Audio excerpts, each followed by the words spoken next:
लड़की एक नींद से जागी और आईने के सामने आई और उसने देखा कि उसके चेहरे पर कुछ पिंपल्स आ गए हैं। इसलिए लड़की ने जल्दी से पिंपल हटाने वाली क्रीम निकाल ली और चेहरे पर बराबर बराबर लगाई। लगाते समय उसने देखा कि उसकी नाक पर एक और पिंपल आ गया है। चाहे वह कितना भी दबाए कोई असर नहीं हुआ। तो उसने फिर से सिर उठाया तो माथे पर अजीबोगरीब तरह से 10 उंगलियों के निशान थे। उसने अपने सामने के दृश्य से चौंक गई, सोचते हुए कि उसे भ्रम हो रहा है। उसने सावधानी से अपना हाथ माथे पर लगाया, जिसे देखकर उसे महसूस हुआ कि वह सच में अंदर की ओर धंसा हुआ है। लड़की की आंखें डर से कबूतर के अंडे से भी ज्यादा बड़ी हो गईं। इसलिए उसने जल्दी से हाथ से अपना माथा रगड़ना शुरू कर दिया। साथ साथ 51 बार रगड़ने के बाद आगे एक अद्भुत दृश्य हुआ। माथा न केवल अपने मूल रूप में वापस आ गया बल्कि त्वचा भी काफी चिकनी हो गई। हक्की बक्की लड़की तुरंत हैरान रह गई। इस समय उसके मन में एक साहसी विचार आया। उसने अपनी नाक पकड़कर धीरे से उसे आगे की ओर खींचा।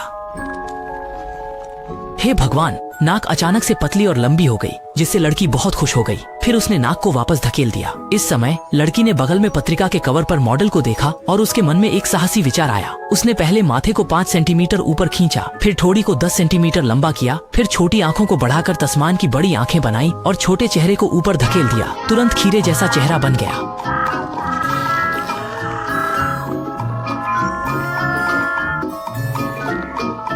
लड़की ने संतोषजनक मुस्कान दिखाई। इस समय उसका प्रेमी घर के दरवाजे पर आ चुका था और उसने कॉल बेल दबाई। हालांकि दरवाजे पर 1 घंटे तक इंतजार करने के बाद भी कोई दरवाजा खोलने नहीं आया और इस वक्त वह कुछ बेचैन हो उठा और फिर से बेल बजा दी। अंदर की लड़की ने पहले ही तैयार होकर खड़ी थी, लेकिन उसने दरवाजा नहीं खोला बल्कि चुपचाप वहीं खड़ी दरवाजे की ओर देख रही थी। उसने आईने में खुद को देखा और फिर अपने पुराने रूप को देखा। शायद उसके मन में पहले से ही जवाब था। कुछ मिनटों के बाद लड़की ने दरवाजा खोला।